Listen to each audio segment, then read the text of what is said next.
Hello, everyone, and welcome to our webinar, Building ADUs in Napa and Sonoma counties. This is a live audience Q&A session. We're so excited to have you all with us, and we're going to get started in just one moment.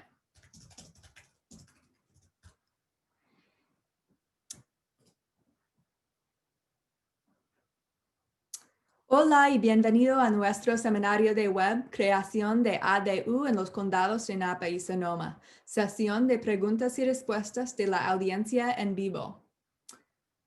Vamos a empezar pronto. This event is being simultaneously translated into Spanish. Este evento está siendo transmitido en vivo en español. To access that feature, click on the interpretation button at the bottom of your screen.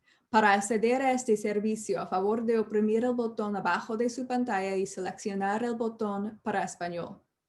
We thank Claudia Mendoza, who is offering our audience this live Spanish interpretation. Le damos las gracias a Claudia Mendoza, quien nos brinda la interpretación al español esta tarde. I will go ahead and let Claudia take the interpretation from here. So thank you all again. We have over 80 folks registered this evening, and we still see folks trickling in for our webinar on how to build an ADU in Napa and Sonoma counties, our live audience Q&A session. For other Zoom logistics beyond interpretation, we invite the audience to submit a question using the Q&A function available at the bottom of your screen. And we are going to be tackling questions after we get through our introductory session of this webinar, which will be about 25 or so minutes long. And as we go, as you have questions that arise, feel free to type your questions into the chat. Audience questions are not anonymous, just so that you know. And those questions will be typed up. We'll be able to see them as panelists, and I'll be moderating everyone to get those questions answered.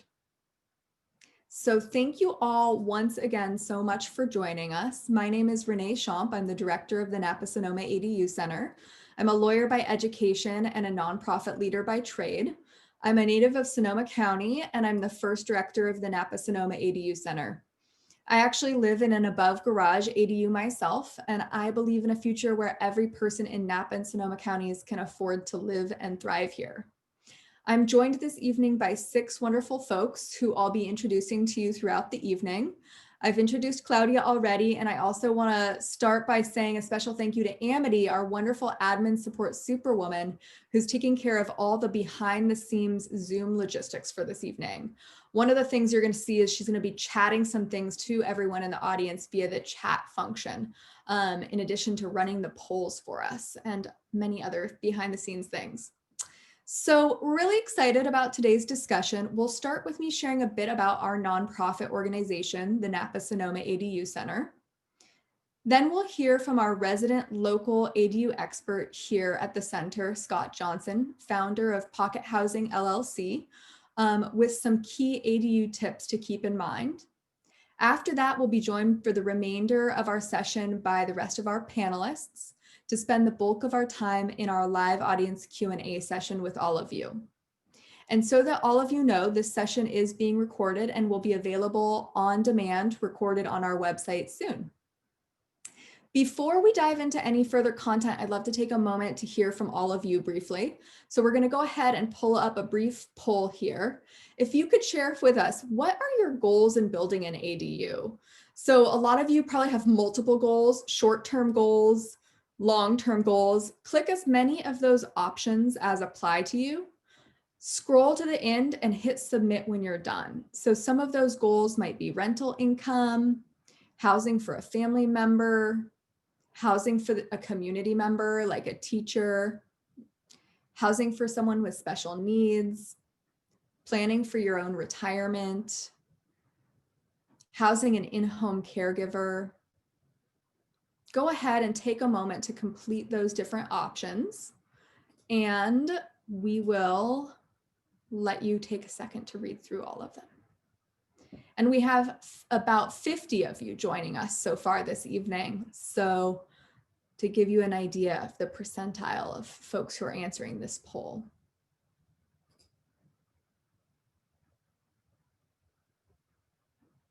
All right. So over 80% of you are interested in rental income as a goal for building your ADU. That's wonderful. We need more housing in Napa and Sonoma counties, and there are so many tenants who are eager to find a home. So that's great to hear. Almost 50% of you are interested in housing for a family member. That's also really common. And those might be short and long-term goals, right? Housing a mother-in-law for now, or housing an adult child for now, rental income in the future. 60% of you planning for retirement so that you can afford to age in place more easily. 45% of you increased resale value for downsizing or moving into. 22% help with chores or to watch over things when you're gone. That's great. And 37% of you helping out the community, like housing a teacher. That's wonderful. Thank you all so much for taking a moment to share why you're here with us this evening. Let's talk a little bit about benefits of ADUs, but I'm not going to spend too much time on it because I think if you're all here, you probably know. But we like to say at the Napa Sonoma ADU Center that key benefits of ADUs are flexibility, family, and financial security for local homeowners. And our vision at our nonprofit is that ADUs can provide homes for people who live and work here and are at between 50 to 80% of area median income. Right now, about a third of folks who work in Sonoma County and half of folks who work in Napa County actually have to commute into the county to work. And we'd love for them to be able to live and work here with us as our neighbors. With that, let me tell you a little more about our organization. So the mission of Napa Sonoma ADU Center is to help homeowners build ADUs. We are a fiscally sponsored project of the Napa Valley Community Foundation with support from Community Foundation Sonoma County. And we just formally launched with my hire this past spring.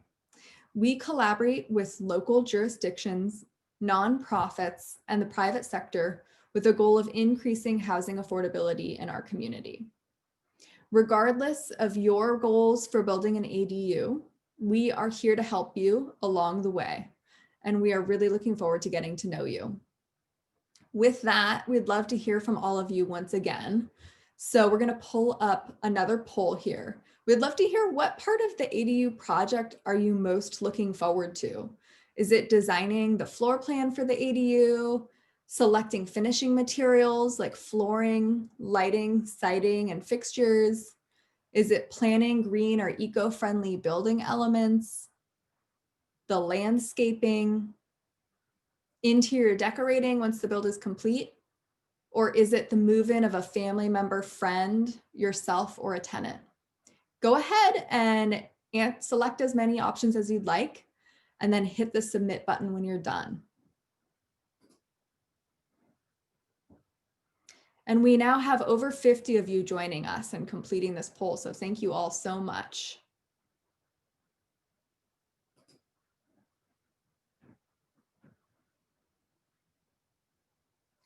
All right.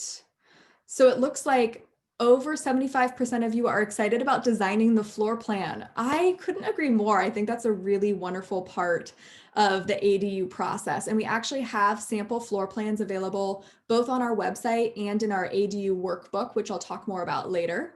And then 38% of you are excited about both selecting finishing materials and planning green or eco-friendly building elements.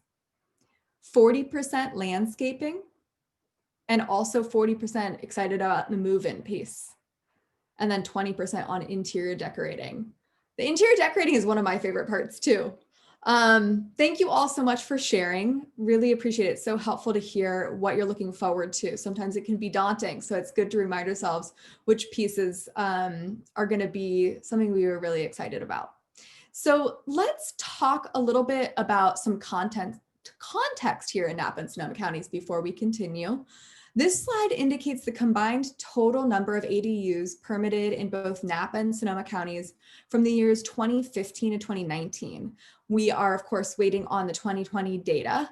For 2018 and 19, we also have the number of ADUs issued with final inspection or certificates of occupancy, which means that they're move-in ready.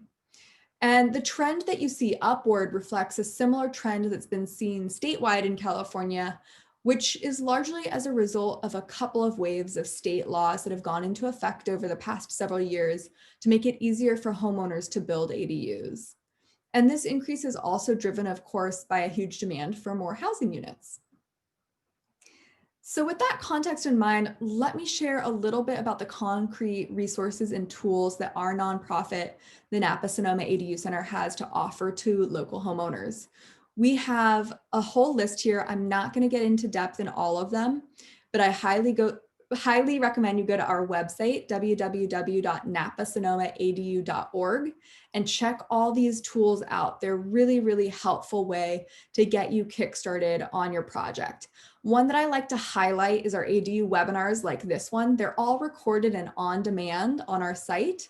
And it's a really great way for you to get ADU 101 basics. And also we partner with local jurisdictions like the city of Napa and the city of Santa Rosa that are with us this evening and others to do a deep dive into their local rules. And it gives you a chance to hear directly from their planning and building staff, which is really helpful.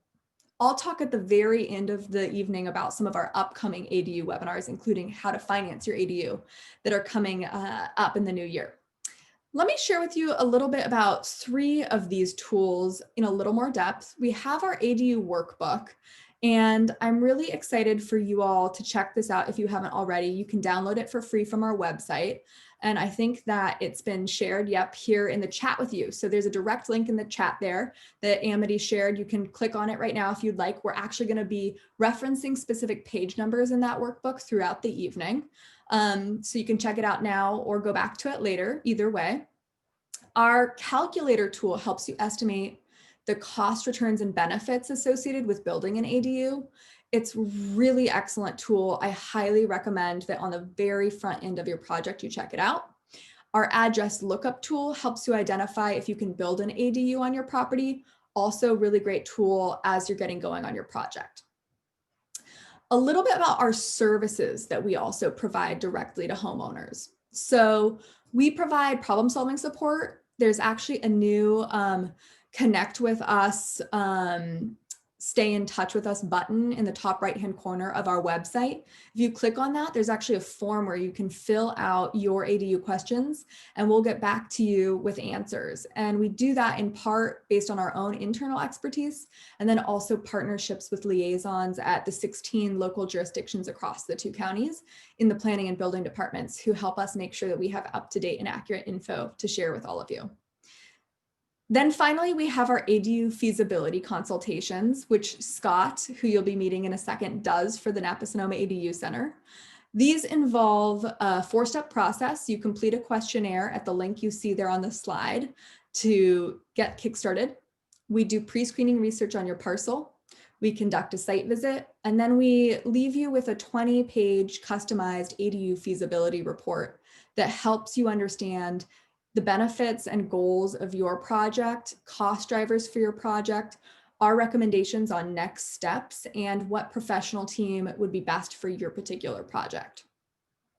Starting in the new year, we're also really excited to roll out a new thing, which is Facebook support groups for homeowners in the cities of Napa and Santa Rosa as a pilot to help you build some peer-to-peer learning and conversation about what barriers you're facing and what solutions you've derived for your particular ADU projects specific to that particular jurisdiction that you're in. So you'll get access to that if you do a free ADU feasibility consultation with us.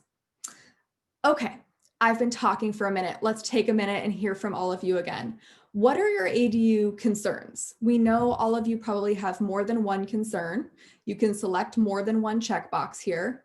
We hear from folks who are worried about the cost of an accessory dwelling unit, difficulty of the permit approval, difficulty of the construction management, privacy, site constraints, the challenges of renting and managing the ADU, conflict with neighbors, and scrutiny from planning and permitting department. So we have almost 60 of you with us now this evening completing this poll. So it's really helpful to hear that from that sample size across the 2 counties, kind of what are some of the trends of concerns that folks are having. So go ahead and check the boxes that are relevant for you, and I'll share out the results in a minute.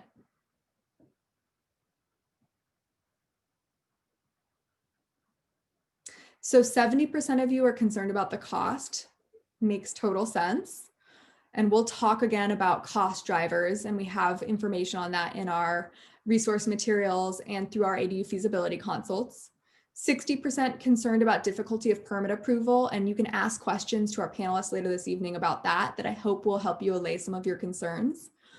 50% concerned about site constraints, and almost 60% concerned about scrutiny from the planning and permitting department. And we can answer any specific questions you have about that again later on this evening, which hopefully will allay some of your concerns.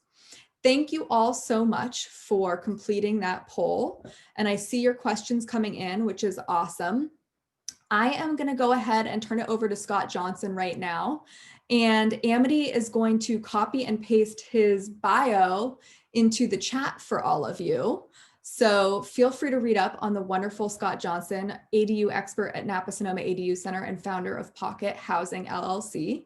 And with that, Scott, if you want to turn on your video and audio and kickstart us, Scott's going to take us through a little bit of content before we dive into our Q&A. Thanks, Renee.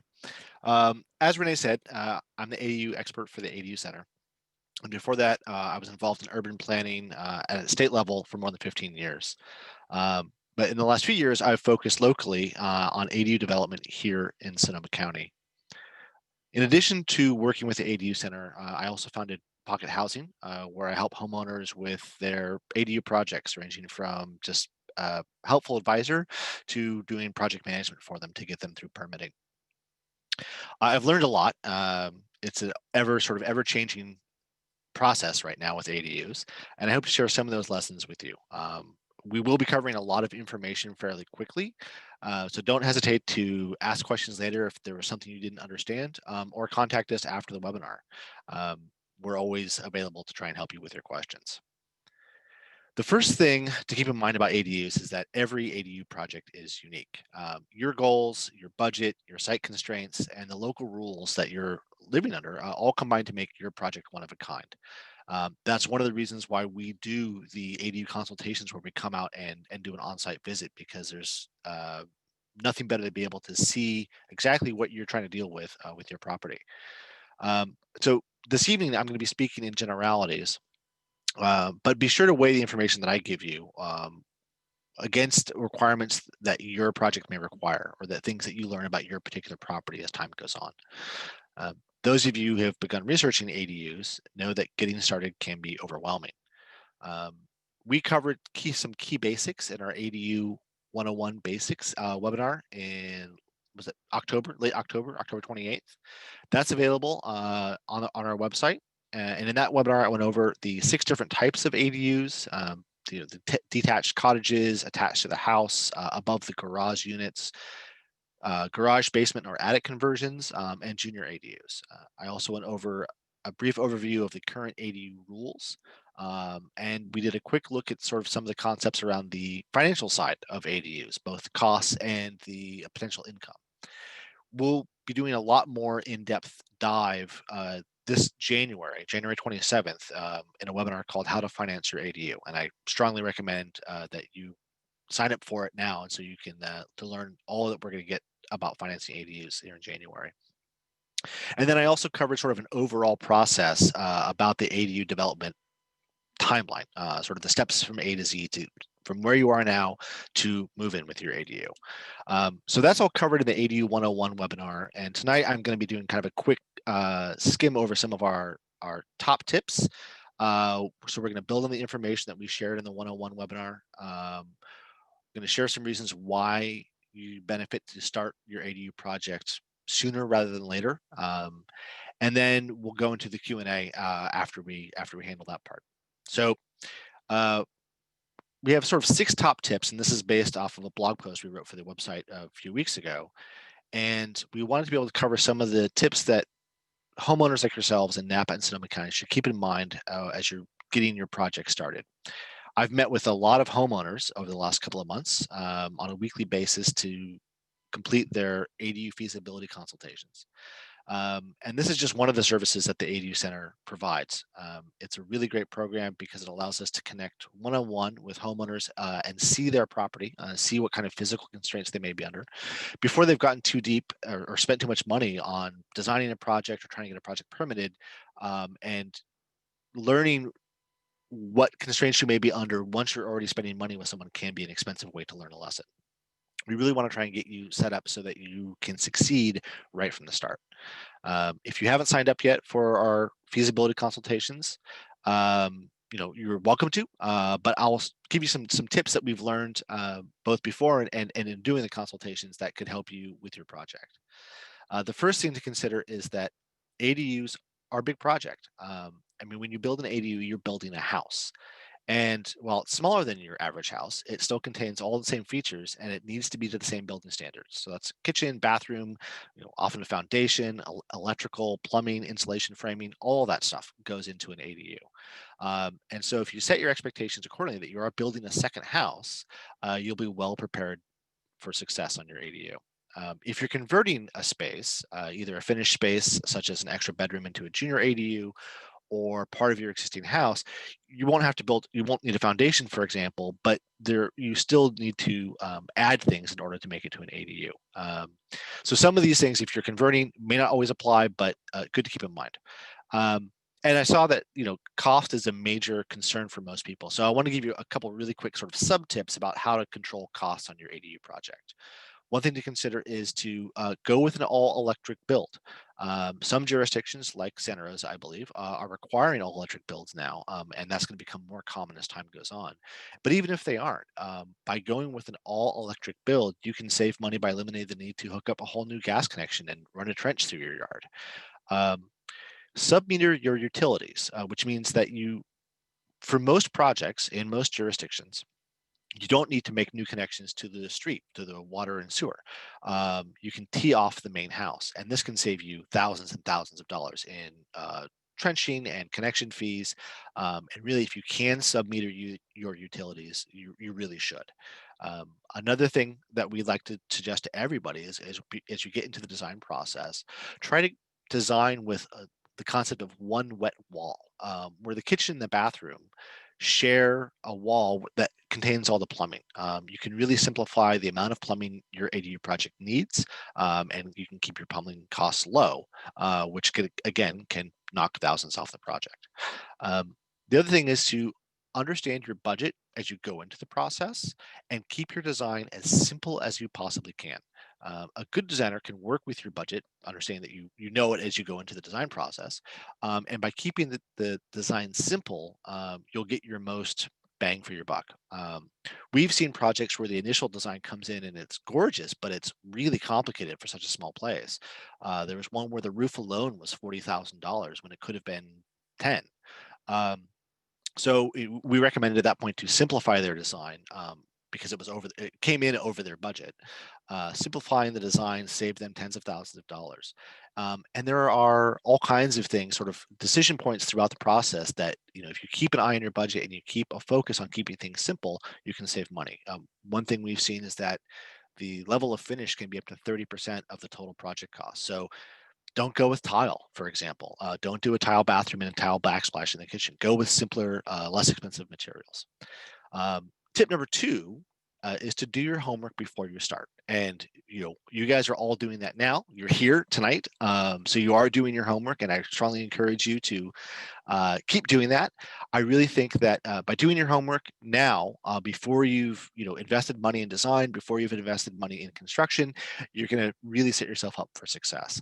I would say define your goals. What are you trying to build, and who are you trying to build it for? And start a binder and write them down, so that you can keep referring to them as time goes on. It can be really easy to get caught up into just doing things a little bit extra here, a little extra there, and all of a sudden you're $20,000 or $30,000 over budget. So look at your goals. Is this an ADU for a family member? Are you thinking about aging in place? All of these things will really kind of decide things as you move through the process. Um, Once you've defined your goals, start working on figuring out what your budget can be. research into financing, what financing is available, what you can comfortably finance, and this again will help really design the process, design the ADU, because you're going to bump into limits here and there, and it's good to know that early on, so that you don't have to do big redesigns or have your expectations dramatically changed as you get into it. Through the AD Center and our consultations, we can give you a pretty good primer on what's viable for your property. And we talk about what your goals are and how you can best meet them with the constraints that you have in your property. So we also encourage you to contact us and get a feasibility consultation done. Once you've got sort of your goals and your budget, and we've done a consultation for you, as you work through the process of design and construction, really refine your project. That's an iterative process of working with your designer or architect and making sure that you're hewing to meeting your goals. And there are, with like I say, an ADU, as you're building a second house, there are 100,000 different decisions that you're going to need to make. And by having your goals written down, knowing your budget, you can make things a lot easier to make the right decisions and make your ADU project a success. Um, Number three, look at the long term. Take into consideration the multiple long-term benefits of an ADU when weighing some short-term decisions.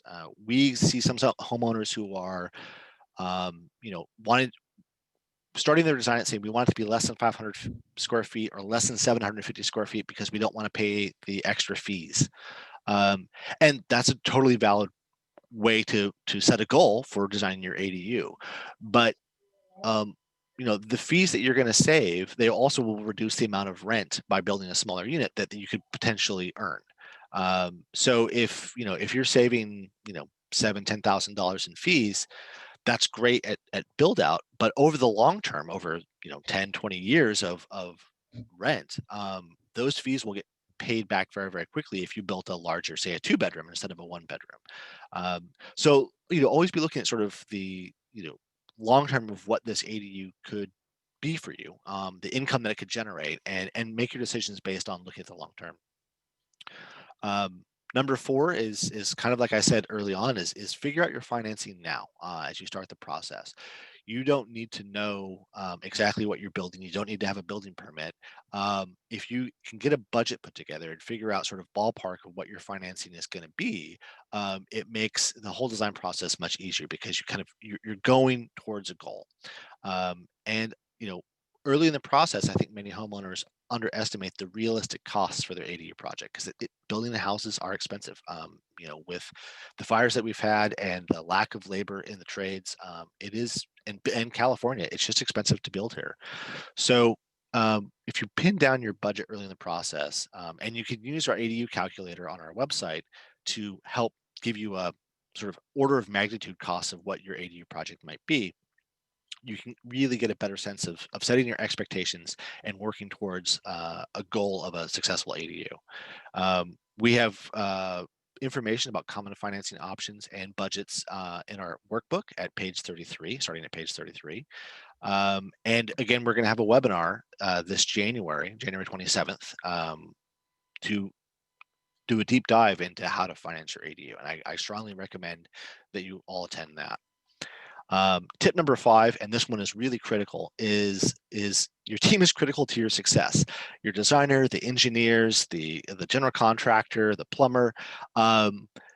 It can be tempting to save money on the front end and get your brother-in-law who's built a couple of decks, or get someone who's unlicensed or hasn't done ADU work before to complete your project. But using an underqualified team is a major source of ADU horror stories. In fact, that's probably the most common source of ADU horror stories of projects gone awry that we come across, is from people who try to use a handyman or a relative who knows some AutoCAD to work on their project. Designers and architects, particularly ones who have ADU experience, who are familiar with designing efficient small spaces, pay off dividends for decades after the project is completed. And we have information about how to choose a designer, questions to ask, and things to look for in our workbook, starting at page 33. And a good builder is also key. Because they're going to need to be adept at navigating the permitting process with your city or your county. They're going to provide solid project management for all the subcontractors, the plumbers, the electricians that need to come in. And it's important for you to spend some time to investigate and vet your team as you put them together. They should have active licenses, if they're contractors. They should have the proper insurance, and there are resources online that can help explain, and there are resources in our workbooks that can help explain sort of what is the proper insurance. And ideally, you want to look for a team that has experience with ADUs. That was harder to find a few years ago, but the popularity of ADUs has gotten so strong that there are definitely people who are specializing in ADUs who completed ADU projects, and you could talk to their former customers and see how their houses are holding up. You can learn more about getting bids and hiring a contractor in our ADU workbook on page 77. We, in our feasibility consultations, as Renee said, we also provide a list of likely professionals you're going to need to hire, such as arborists or civil engineers, depending on your project. Um, we like to say, when interviewing your team, ask about what's included in their contract. Like really don't be afraid to ask a lot of questions. Does the design contract include everything necessary to get to a building permit, all the drawings, all the copies? Will the designer be managing the relationship with the structural or civil engineers, or is that going to be up to you? Does the contract include response to comments in the city? Because when you give your submittal package to the city, they're going to have comments, and they need professionals to be able to respond to that. Is that extra time that they're going to charge you for, or is that just part of the contract? The same kind of questions you should be asking of your builder. What does the contract include? Does it include appliances? What constitutes a change order, and how is that generally handled? How is the communication handled when, so that you do want tile in the bathroom, you've got some extra money? Um, will they help in picking out finishes and helping keep to your budget? All those, these are important questions to ask that can really have a big difference on how successful and how unstressful the project is over time. And the tip number 6 is the ultimate goal is move-in. And I always try to keep this in mind. It's easy to focus on the design and build, but ultimately, you're going to be a landlord. Maybe it's to a family member, maybe it's to someone, someone in the community. And your ultimate goal really is getting someone in there so that they have a place to live and you're, receiving rent. So we have some information in our website and some in our workbook, starting at page 93. And you can sign up for the monthly newsletter that we put out, because we're going to be going into more of the landlord side of ADUs in more depth in the future. I always say check our website. There's new stuff up there all the time. We've got new tips. We're learning new things. We're showing new examples of ADUs in our communities. So these aren't tips, but it's really important. I think this is really important, is why you should start your project now, not a year from now or 6 months from now. The simplest one, of course, is return on investment. If you think you're going to rent out your ADU to a family member or to someone in the community, the sooner it's completed, the sooner you can start getting rent. And if you're renting to a family member, maybe they need to downsize. The sooner that they move in, the sooner they can start saving money on their housing too. It just, the faster it's done, the faster the money starts to roll in. In terms of financing, right now, interest rates are really low. It's a great time to secure ADU financing. Interest rates are about as low as they've been in 20 years, perhaps longer. And ADUs are no longer completely unknown to most financial institutions. A few years ago, they would say sort of AD what? But now they start to understand what ADUs are and the value they are. And so it's easier to get financing for ADUs. Um, again, we'll have we'll have a webinar in January on financing. I strongly recommend you guys all come. Now, and I say now, as in right now, December, this season during the winter is a great time to get started on the project. It's going to take time to get your financing lined up, to come up with a design, to put together a submittal package, to have it at the city. In the winter, now that we finally got some rain, thankfully, building tends to slow down. So you can do all this sort of the pre-work that before the construction starts. Winter is a great time to try and get that completed. So if you get started now, you may be ready to start building by the time spring comes. In the sort of the longer view of why not to start now is that there are some rule changes and some tax credits that are going to be sunsetting in the next few years. First one is that the owner occupancy rules will change after December 31st, 2024.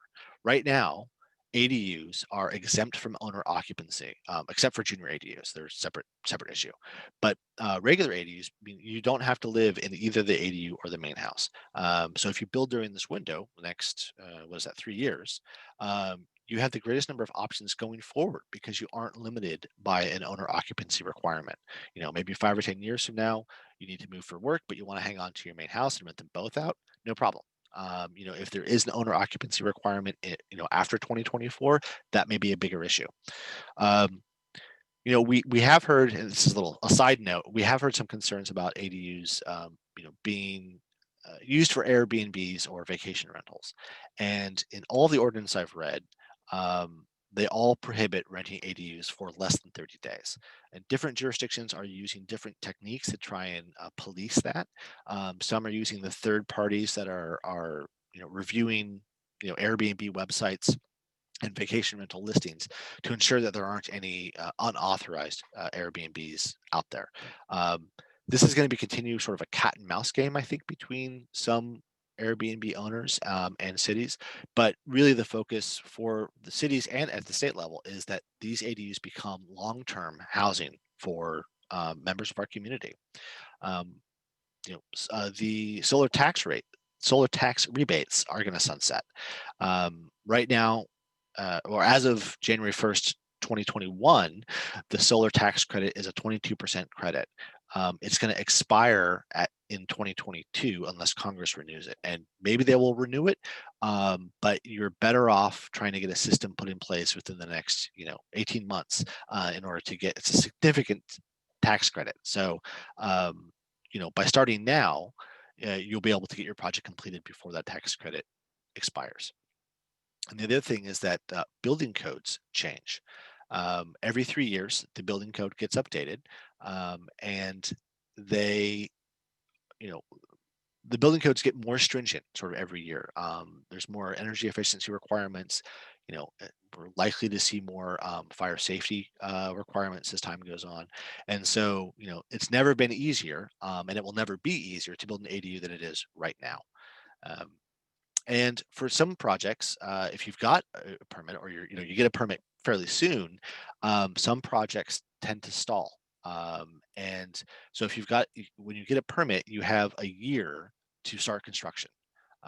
Some jurisdictions have lessened that requirement due to COVID because it is hard to get construction going right now. But there are time limits from when you get a permit to when you really have to have something going on. And if the project lays fallow for 6 months, if there isn't any work done for 6 months, the building permit expires as well. There are ways to get extensions. If you got sick or your builder got sick or something and they couldn't build for a while, you can apply for an extension, and the cities are pretty generous about granting it. But it is one more thing you have to stay on top of. Really, I mean, an ADU project can be completed in a fairly short period of time compared to a regular house. So it's really in your best interest to sort of start as soon as possible and get finished as soon as possible. Otherwise, you'll find yourself in the same place next winter going, oh, I really should have started my ADU last year. Why didn't I? I hope this has been helpful. I know it's a lot of information and I covered it very quickly. But as I said, don't hesitate to contact us or send us questions. We're really happy to help. That's what we're here to do. Thanks. Back to Renee. Thank you so much, Scott. That was excellent. Stick with us here because we are going to be transitioning shortly into our live audience Q&A that we've all been waiting for. Before we do that, I do want to hear from all of you. Once again, we have over 50 of you with us. What type of ADU are you interested in building? We'd love to hear. Is it a detached ADU, like a backyard cottage, attached to the primary residence, so sharing at least one wall with the primary home? Is it an interior conversion built from existing space that you are going to convert, like an attic, a basement, or part of the primary residence? Is it a garage apartment? Do you want to convert your existing garage space?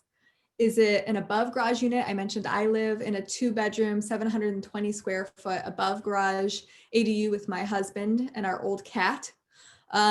We like the above garage, or is it a junior ADU? So that's a conversion of existing interior space, including an attached garage that's no more than 500 square feet. And there's some other eligibility requirements for junior ADUs there. So feel free to select what ADU type you think you're most interested in building. For most of us, thanks to the new state laws, you can build both a regular ADU and a junior ADU on your parcel if you'd like. So go ahead and complete that poll, and I'll share what I'm seeing from all of you here in a minute.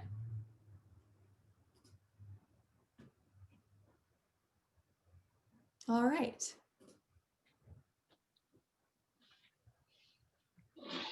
So almost 75% of you are interested in a detached ADU, so a freestanding structure like a backyard cottage.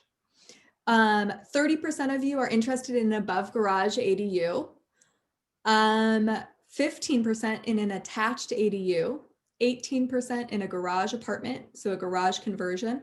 We're going to talk more about that. We have some pre-submitted questions from audience members that cover garage conversion questions. And then 12% are also interested in a junior ADU. Thank you all so much for completing that. We really appreciate it. Okay, so I am so excited for us to welcome all of our panelists. So if we could all turn on our videos, Josh, Scott, Jason, and Amy. Amity is going to go ahead and actually paste everyone's bios into the chat for the audience to read if you want to learn more about everyone. But in short, as you know, we have Scott here already, Josh Abrams, principal of Baird and Driscoll Community Planning and a statewide expert on ADU law and policy, Jason Williams, chief building official from the city of Napa, and Amy Nicholson, senior planner from the city of Santa Rosa. Thank you all so much for joining us for this live Q&A. We have so many questions to get to this evening. Folks, please continue to chat into the Q&A chat any questions that you may have whatsoever about accessory dwelling units, and we will start tackling those shortly. I just want to also make sure that you all understand that the local AD rules are different in every single one of the 16 jurisdictions across Napa and Sonoma counties. So if you live in the city of Sebastopol or the city of Calistoga, you have certain ADU rules. If you live in unincorporated county, unincorporated Napa or Sonoma County, those are different rules. And the local planning and building divisions that are working in that particular jurisdiction are the folks you're going to work with on your ADU project. So with us this evening, we have, again, our chief building official from the city of Napa and a senior planner from the city of Santa Rosa. And because we have folks from across the two counties, we're going to make sure to answer your questions in a general fashion that's in line with the state laws that govern those local rules.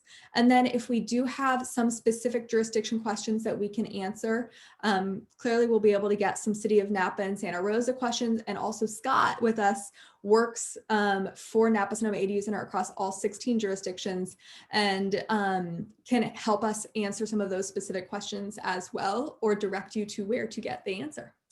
Okay, so our first question, and again, keep on sharing your questions in that Q&A chat button, that the option that you see there. But our first pre-submitted question, like I said, is about garage conversions, both attached and detached garage conversions. So these are gaining in popularity, and I'd love to actually get some information. I'd love to hear from all four of our panelists, Scott, Amy, Jason, and Josh. So starting with Scott, can you share with us a little bit about a type of ADU that a lot of folks ask about, these garage conversions, and just give us some thought about cost of garage conversions and kind of some of the top things that you see when working with folks interested in converting their garage into an ADU. Absolutely, thank you. Garage conversions are very popular, I think, for a lot of reasons. If you have a small yard, you're not taking any space away from your yard. You're able to provide, a way to generate rent without really changing your house very much. You're only taking up the garage. And they can be less expensive than, say, a detached ADU in the backyard. But it's not always a slam dunk. It really depends on how old your house is, how old the garage is, and what jurisdiction you're in. Um, in some ways, if your garage is, if you have a newer house, your garage is generally closer to the current codes than, say, something built in the 40s. And the concrete is going to be in better shape, and you're not likely to have, any, moisture issues or problems with cracks in the concrete. So the older the garage is, it becomes more complex, and some jurisdictions will require you to take the concrete pad from out of the garage because of it's hard to get a good moisture barrier there, and they'll require you to put a moisture barrier down in the dirt before you can rebuild the floor, and that sort of eats up a lot of the cost savings you would have with a garage conversion. Um, but they're a really good, for most people, for me, it's storage for Christmas boxes and clothes I should have gotten rid of a long time ago. You can use that space in a better way with a garage conversion. That's super helpful, Scott. And you brought up some things that I'm wondering if Jason can speak to around, what he sees with, garage conversions, like the flooring. Scott mentioned needing to put in a vapor barrier. What are some of the building code things that come up, Jason? Because as Scott mentioned, sometimes, especially with an older garage, that conversion is going to require actually redoing a lot of work on the floor, on the framing, etc. Can you speak to that? Absolutely. Hey, everyone. Yeah, there's a couple issues with garage conversions that can go kind of unseen until you face them. They're not that big a deal if you do understand what you're doing, and that they're going to be a challenge. But a garage is a utility structure. It's an accessory structure. So you've got the skeleton, you've got your roof, you've got some electrical, you have things there. But it wasn't made, as Scott alluded to, for energy efficiency. So you've got to get ventilation, the vapor barrier. If you have, you're going from an unconditioned space to a conditioned space. So what that heat will do will actually wick moisture up out of that slab. So you've got to find a way to separate and insulate the hot air from the cold air of the ground so it doesn't pull it up through the slab. I've seen epoxy products that you can actually roll on, like a garage epoxy paint is acceptable to most jurisdictions, which is, pretty easy, a gallon or two of garage epoxy paint. And they make products that are an approved vapor barrier with a pretty easy application. Natural light and ventilation, you gotta find a way to get to 8% natural light, 4% ventilation, usually by adding windows. And the obvious one is you have a garage door that you're gonna need to fill in and somehow keep water from coming into that structure. Another one that I've seen that can be really tricky is sometimes your garage is the home to your HVAC unit and your water heater and maybe your washer and dryer. And so you have gas appliances there that either need to be relocated, or they need a lot of ventilation for those gas-fired units to be able to operate properly. So if you're turning that into conditioned habitable space, you have to provide ventilation, and obviously you don't want the carbon monoxide from gas-fired units in your residential area. So those are kind of the ones that I wanted to target, but definitely doable, but things that you might not see going in, that kind of the light bulb goes off mid-process. That's great. Thank you so much for that building perspective, Jason. Amy, I'd love to hear from you. Anything else that you would add? We've covered a lot. Anything else you would add from the planning side with what you're seeing in Santa Rosa with garage conversions? Thanks, Renee, and thanks, everyone. It's great to be here. I think that Scott and Jason made some great points and kind of both spoke to the things I was thinking about. Again, a garage conversion is a good option if your site's constrained by other things like development or just the kind of natural environment. One issue that I imagine people think about, but you're losing that covered parking. So if that's something that you rely on, it might not be the best option if you don't have a new area on your site to relocate that covered parking. Super helpful. Thank you, Amy. And this is the type, all of these things are the types of things that Scott walks people through when he does the feasibility consultations, by the way, and super helpful to hear. Josh, do you have any final thoughts on what you're seeing from a kind of 50,000 foot perspective with the garage conversions in California? Yeah, hi everybody. I think those are all good points. I'll just add sometimes building on the garage, converting the garage or demolishing it and rebuilding on the same footprint will let you build on an additional part of your yard. If you're building a new construction, you might have setbacks, so you can't get as close to the property line, but the garage or the garage footprint is grandfathered in, even if it goes real close to the neighbor's yard.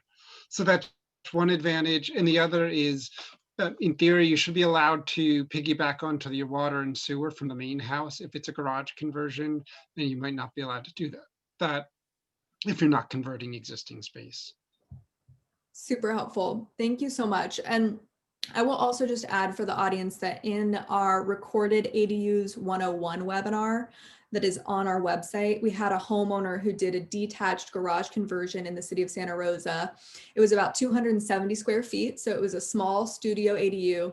She was renting it out to a health worker in Santa Rosa, and it was helping her to age in place. And she did it for about $100,000.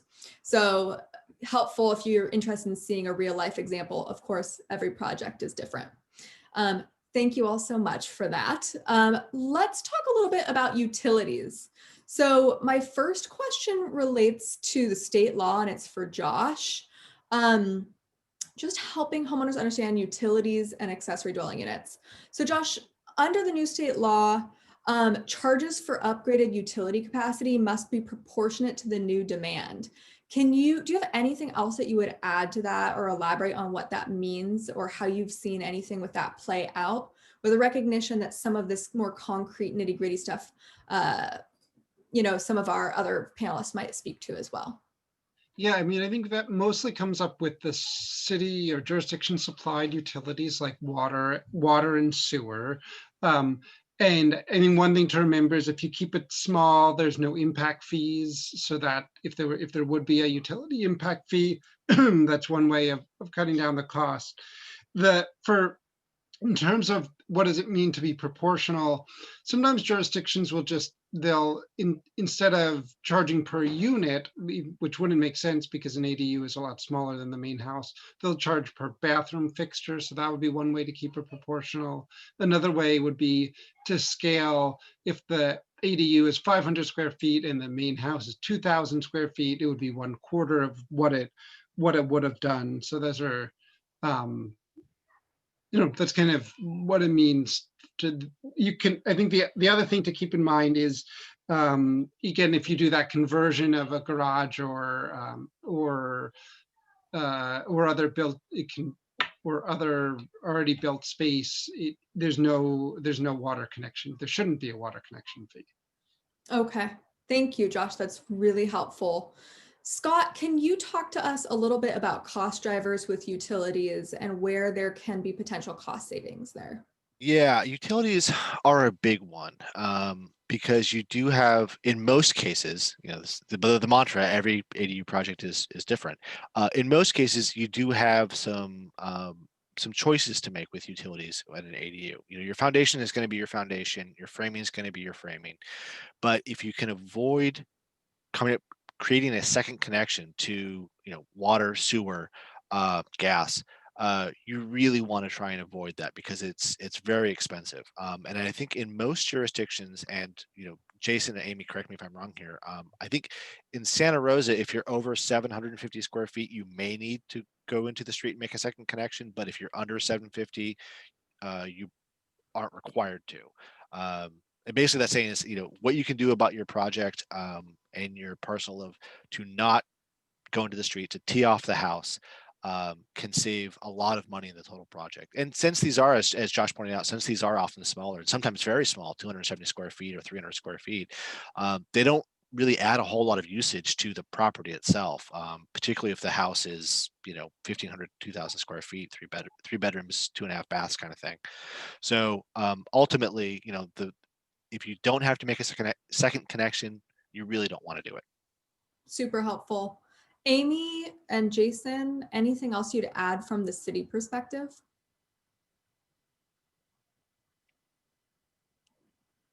Yeah, I I agree can with add. Scott. Sorry, Amy, go ahead. We Oh, jumped I in was just gonna say right that at the same time. Scott's information about the square footage and the connection is correct. So, but that's all I can add on. That's great. Jason? Yeah, sure. While we're talking about the utilities, that will be a challenging part of drawing your plans, and it's probably the most common information left out of the plan set, and that's even if a designer draws the plans. And so you do have to keep in mind, what does your existing dwelling capable of supporting? And to be honest with you, when homes are built, they're usually built to support the demand of what you're building. And so there's not a lot of extra um, um, demand there as far as your gas line sizing, your water service, your drainage, your electrical main service panel. So those are things that you really need to know.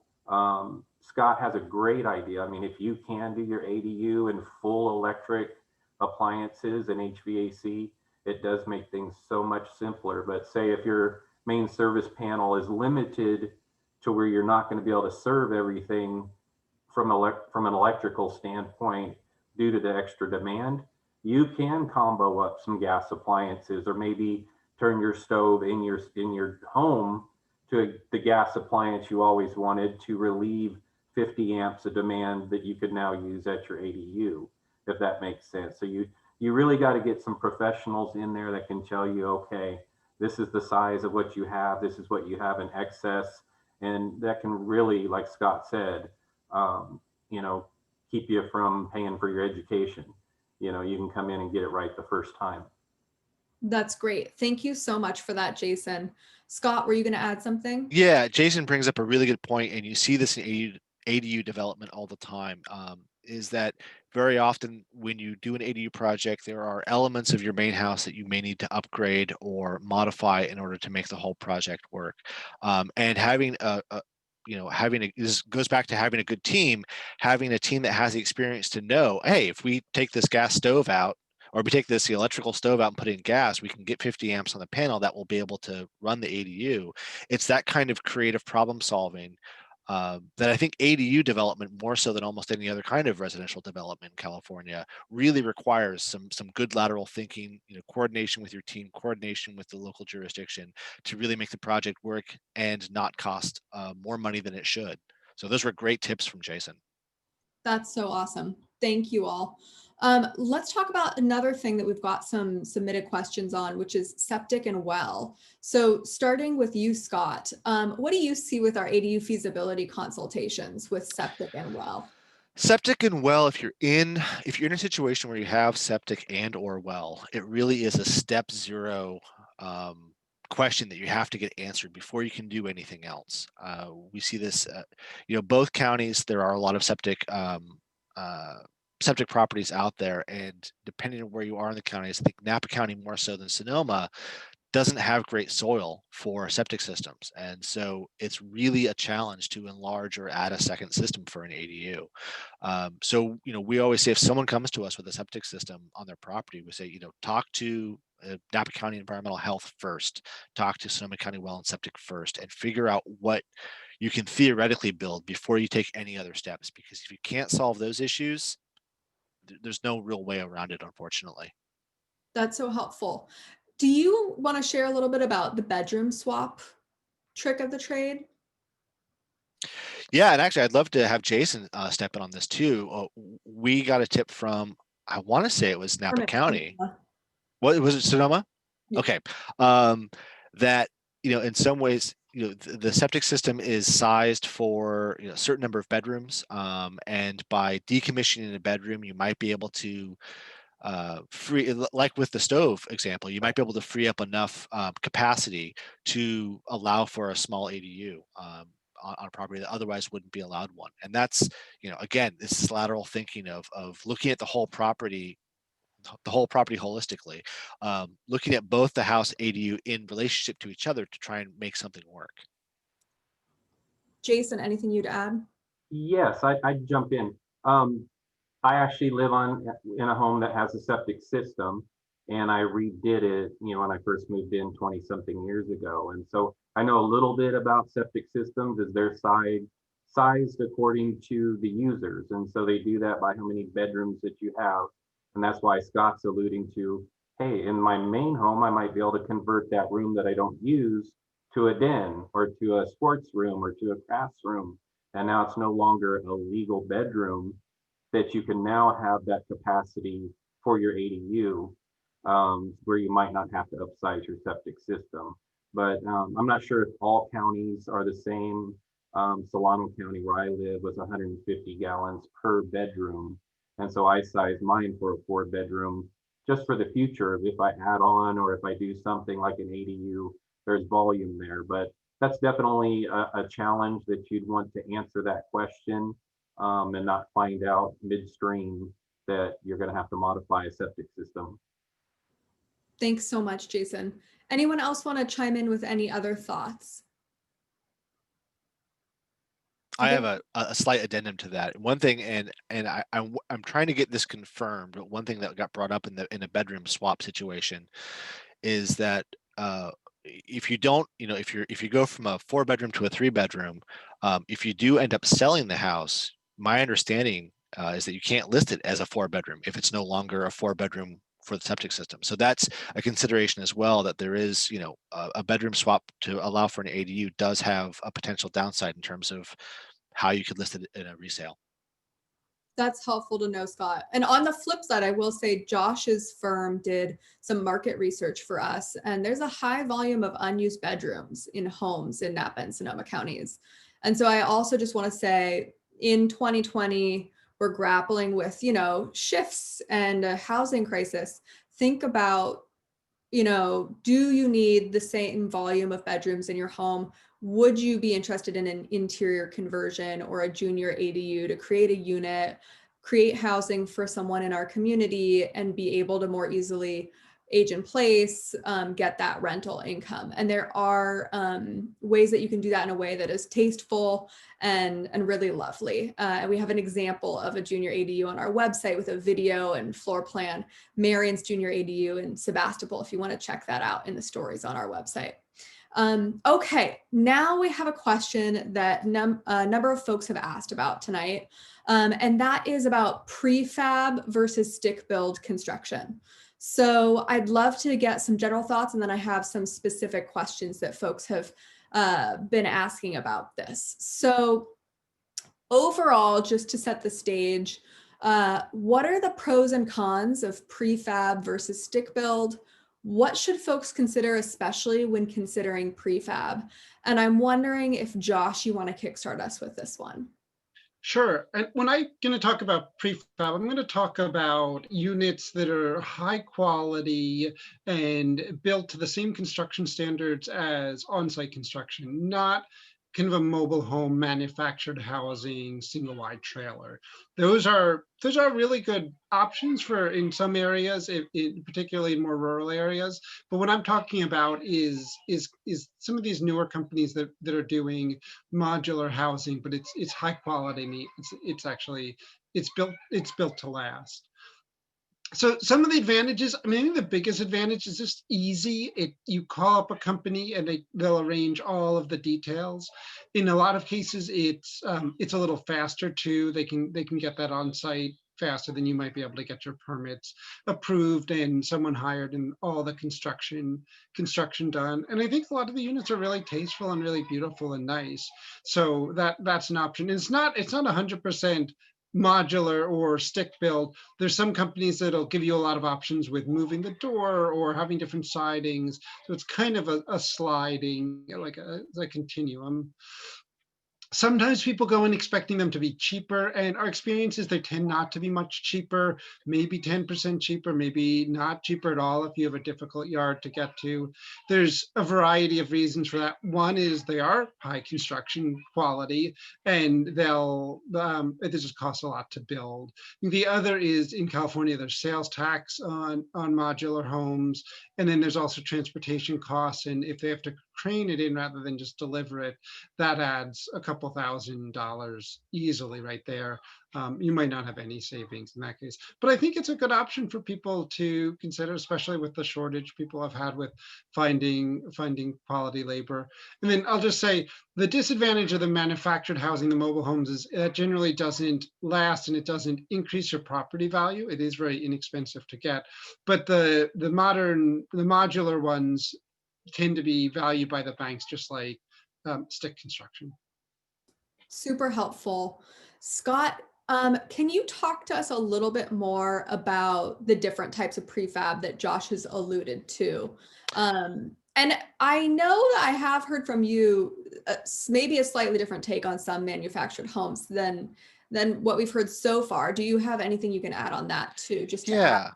And I've worked on a couple of projects that dealt with modular homes and manufactured housing. And Josh is right. There are companies out there that are making really high quality stuff these days.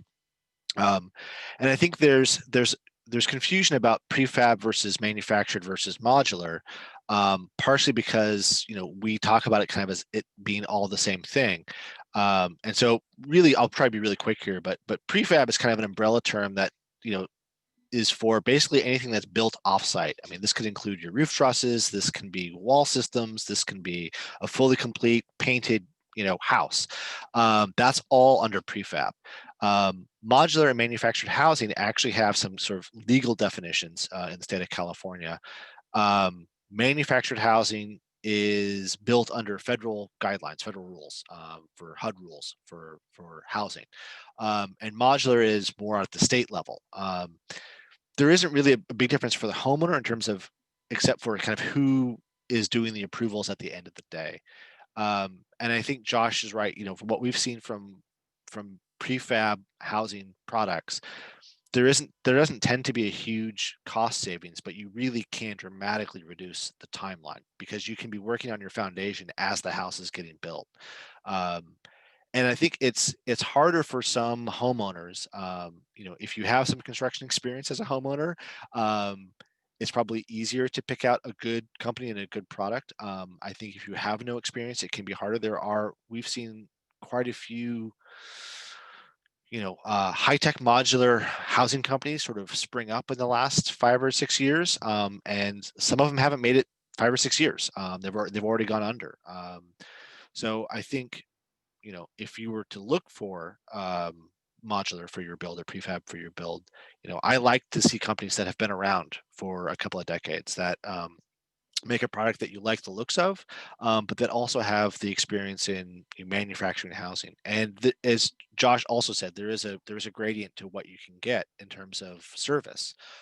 Some companies will just arrange with you to have a house show up on a certain date, and you're going to be responsible for making sure the foundation's done, and you've gotten all your permits, and then other companies are sort of a turnkey operation. You write them a check, and they're going to build a house, and they're going to install it, and they're going to handle all the permitting. So you really need to, as a consumer, really do your research on the companies that you're thinking of, and it's trying to compare different companies, apples to apples, and what they're offering, and that can be a challenge, I think.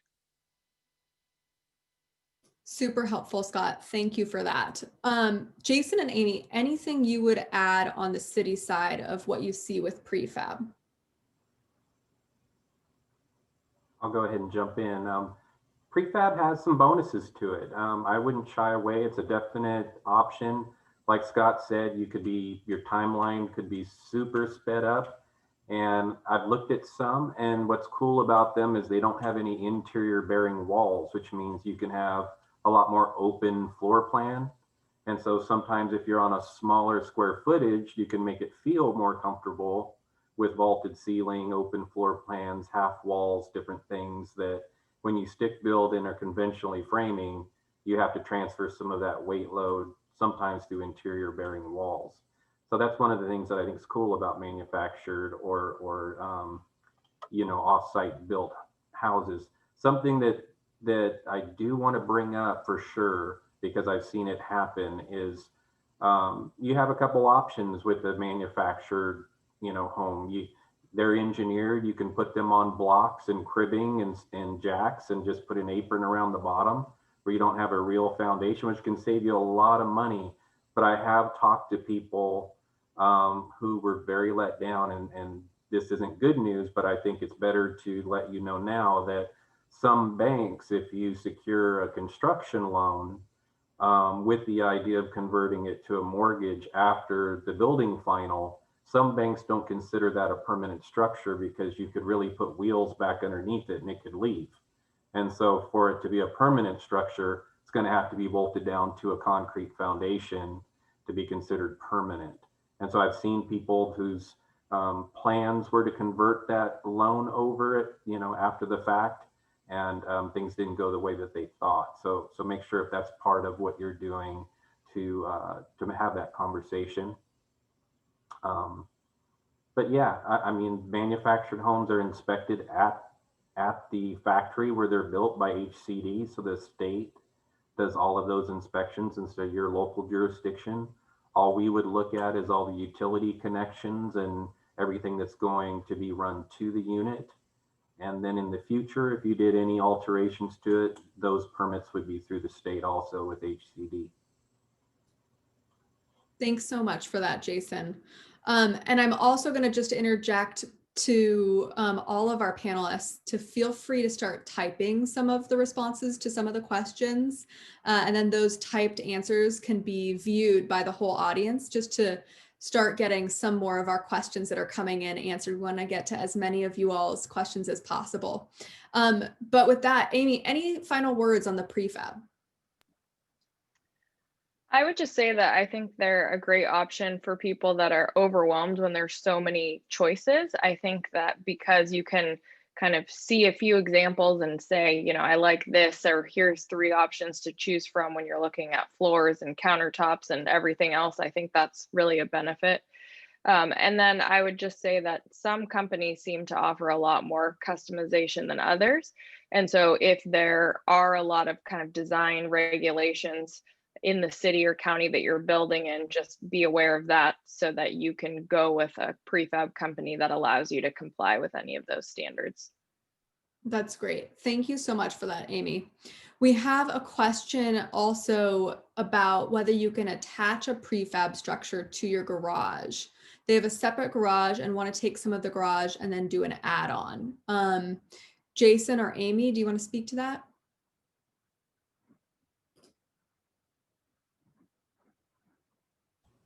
Sure. Sorry, I was answering one of the other questions. We're multitasking this evening. No, evening. you can definitely add on to the garage. Sometimes something that Josh has talked about before is if you're inside of your 4-foot setback with the existing garage and then want to do an addition onto it, you may have to bump that out to the 4-foot setback. So you might not be able to put the additional square footage closer to the property line. An existing structure we've talked about before can stay within that 4-foot setback. But the added, if you're going to add on to the garage, then that would need to meet current setback standards. Great. Thank you so much for that, Jason. Jason, I have another City of Napa question.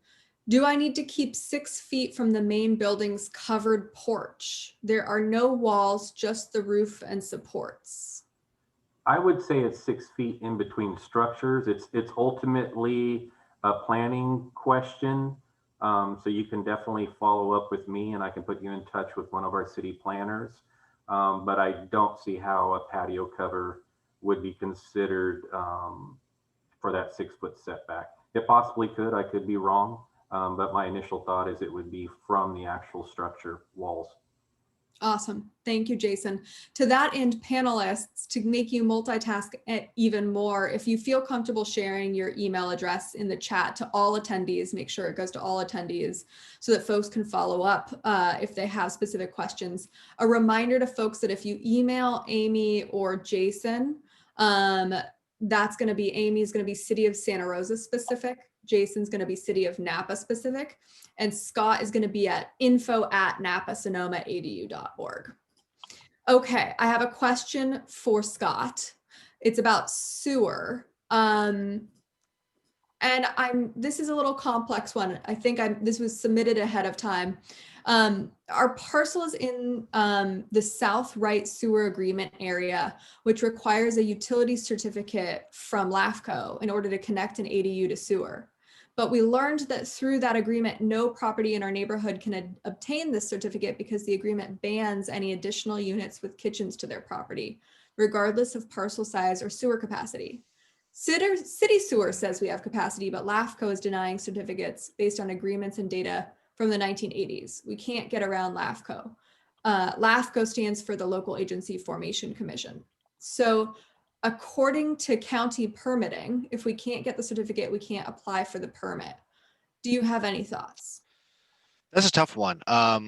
LAFCO is in some ways, to me, like the Coastal Commission, is that it's a bigger organization that looks at the larger view than just the city or the county in many areas, and it can be hard to get something through them if they're not issuing permits because of data from the 80s. I wish I had a better answer than that. I think it's going to have to be a political fight of trying to get LAFCO to update and work with the new ADU regulations. Yeah, that's a tough one. I don't know if Amy or Joshua has any experience with LAFCO and ADUs, but I wish I had better information than that. I think Josh might have an opinion on the state law interpretation of this, maybe. I don't know. It's pretty fuzzy. I mean, even so, I don't think showing them the state law is going to change their mind. I think probably either they'll do it in their own time or with political pressure, or someone will sue them and make them do it. But if LAFCO, I'm not totally sure from the question why LAFCO is saying they can't, but I assume LAFCO is doing it because they believe there's old information that says there's incomplete sewers. I don't know. It seems like a huge headache for one homeowner to go through. You could contact some of the YIMBY organizations and see if they'd be interested in taking up your cause. Some of them are pretty happy to expand the fight, and we'll do it at no cost for the homeowners. But without a big organization, it's a pretty big fight for a homeowner to take on their own. Thanks, Josh. And what does YIMBY stand for? Yes, in my backyard, as opposed to older kind of organizations that were opposed to new development called NIMBY. Some of the new organizations that are kind of pro housing or pro new development are called YIMBY organizations, YIMBY. Thank you. Amy or Jason, any city perspectives on this? I have worked on several occasions with LAFCO. And one thing that I know is there are a number of agreements that are in place for these various parts of Sonoma County and Santa Rosa, because of it's just the way that it's incorporated, has many properties within those agreement areas. And I know there are specifically two, one which is being referenced here, that there's language in there that does not permit additional kitchens and bathrooms without that policy being changed. It's definitely a challenge, even if the capacity might exist. So it is really a discussion with LAFCO. Thanks so much for that, Amy.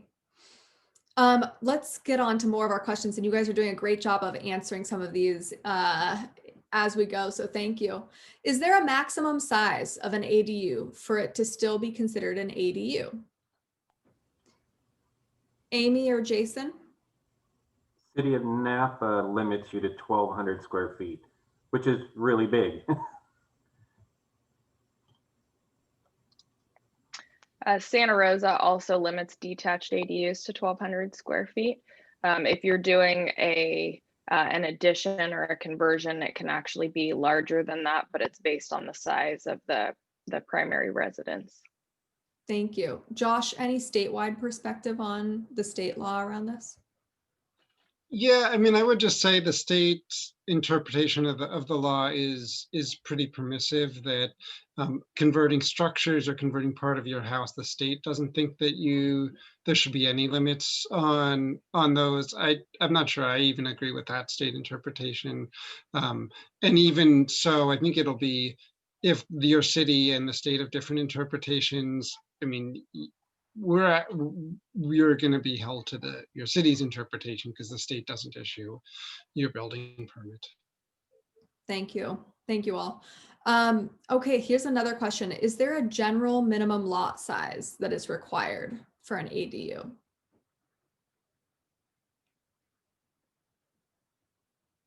Josh, do you want to answer that? Because this changed with the state laws. Yeah, generally in all cities, if you want to build, if you either want to convert an existing building or garage to an ADU, or convert part of your house to an ADU, or build an ADU that's no more than 800 square feet and meets a few more rules, you can do it regardless of lot size. If you want to go above 800 square feet or not converting existing space, then some cities might have lot size rules.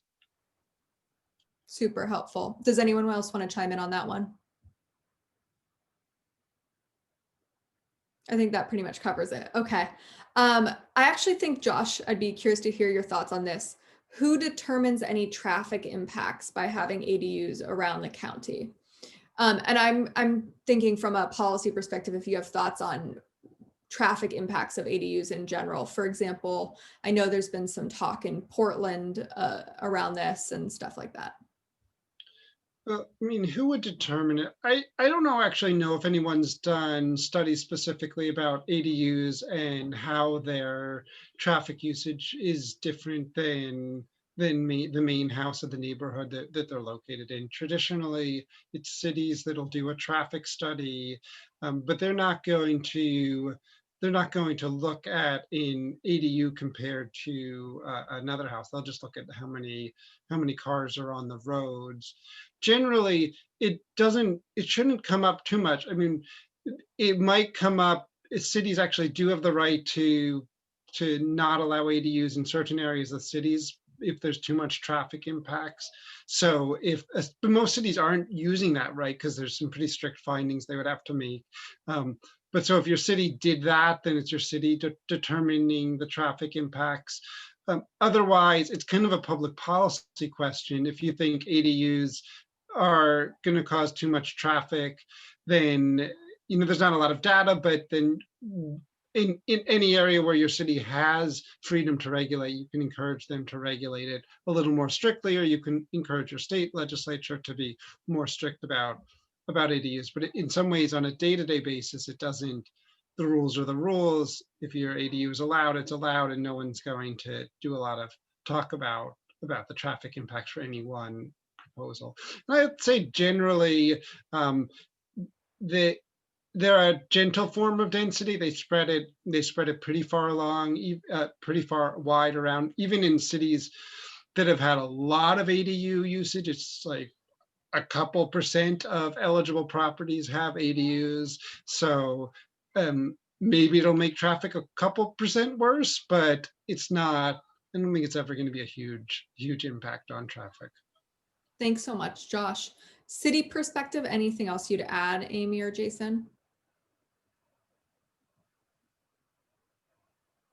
I can jump in if I was a CEQA analyst for many years, and this touches on CEQA a lot because that's where a lot of traffic studies end up. And as Josh was saying with the general plan, they're looking at they're projecting what their housing needs are going to be. And the reason we have a housing crisis right now is because we haven't been building the housing needs that we've been projecting for decades upon decades. And so in some ways, the increase in traffic has already been calculated. We just haven't been building the housing for it. And to that end, the studies are starting to show that by not building the housing, we're actually making the traffic worse, because we have people from other counties having to commute in to do work where otherwise they could live locally and not commute as far. So in that sense, the cities and counties have already done this study. They've done it, the last time the general plan was updated and the time before that. And it happens at the state level to help set the regional housing numbers that each community needs. And we just haven't been building them. That's super helpful. Thank you for that, Scott. In our final moments here, we've gotten to all of our questions. So I am so proud of our wonderful panelists. And thank you so much to our homeowners. Ooh, yes, we answered that question. I was afraid we missed it. Yep. Any final words, just a couple sentences that each of you want to chime in about what you see most with ADUs, or just, you know, what excites you about ADUs in your community? And maybe we could start with Josh and then go to Scott and then Amy and Jason. Yeah, I'll just start with, now is a great time. Scott was talking about this, but the state laws made it so much easier, less costly because of the impact fees, faster to get your approval from the cities. And there's so many more properties that weren't eligible before now are eligible. So really take advantage of the consults, the free consults, or call your city. The cities will talk to you at no cost and give you some initial first advice. So that's, I think it's a really good, exciting time for ADUs. And I love ADUs because how flexible they are. 1 month, you might build it and your kids you'll use it as a home office. In a couple of years, a relative might move in there. A couple of years, you might rent it out. Kids might move back home. Eventually you'll downsize there. In a lot of ways, our housing stock is very fixed and unflexible and doesn't really meet our needs as they change throughout our life. And ADUs add a lot of flexibility and adapt to you as your needs change over time. Thanks so much, Josh. Scott, just a couple words. Yeah, I love ADUs. The first apartment I ever had was a detached cottage. When I'm a Sonoma County native here in Petaluma, it was a detached cottage. And then I also lived in a junior ADU, which wasn't called a junior ADU then. It was just a really small apartment. But you know, this really is, there's never been a better time than now to build an ADU. I've been talking about going back decades. And you know, with a combination of rents being where they are, the need for, you know, people of all walks in our community, and the ease in which you can get these things done now, there just hasn't been a better time to jump into this process. Thanks so much, Scott. Amy. Well, Josh and Scott already made some of the comments I was planning to make, but I would just say they're fantastic because they meet the need for so many different people in our community. And the regulations now really do make them less intimidating, I think, to approach, and hopefully less costly too. So Thanks, Amy. How about you, Jason? Gosh, I just want to say that I've spent the last 20 plus years telling people that they could not build an accessory dwelling unit in their backyard. And so since it was pretty much, you know, prohibited from being able to do so, a lot of people did it without permit and did it, you know, because they really needed it. And so the fact that it's available now, and it's definitely benefiting a lot of people. We're getting tons of ADU permits, and I'm definitely here to help coach you through it and make it as, you know, fun of a process as it can be. So feel free to reach out. My email is in the chat, and we can definitely get you going. Thank you so much, Jason. Let's go back to our slides to wrap up. And I will also, with that, make sure to add, if you email Jason, remember he's with the City of Napa. So only email him with City of Napa questions, Amy, City of Santa Rosa questions, Scott and Napa Sonoma ADU with all ADU questions. Please join us for our ADU winter webinar series as we continue. January 27th, how to finance your ADU. February 11th, how to build an ADU in Sebastopol. And we have more webinars coming up in the spring that we're really excited to have you all join us for as well. We are so grateful to all of our supporters. Our nonprofit is here because of them. Napa Valley Community Foundation Sonoma County, our collaborators, City of Napa and Santa Rosa. Amity, if you want to go back a slide, I know I skipped it, but I want to make sure you guys have that contact information. If you have ADU questions, we now have a new contact us form. It says stay in touch in the upper right hand corner of our website. Click on that, and that helps helps us get the most thorough info from you so we can most efficiently and best answer your ADU questions. And we are here to help you every step of the way. Thank you all to all of you for joining us this evening. It's been a pleasure to connect with all of you. Thank you so much to our wonderful panelists for getting every single question answered this evening. I think that came in through the Q&A. That's incredible. That is a record. That's what we wanted for this live Q&A session. So thank you for those of you who submitted questions in advance and who submitted questions in real time. And we hope to see all of you again. Have a wonderful evening.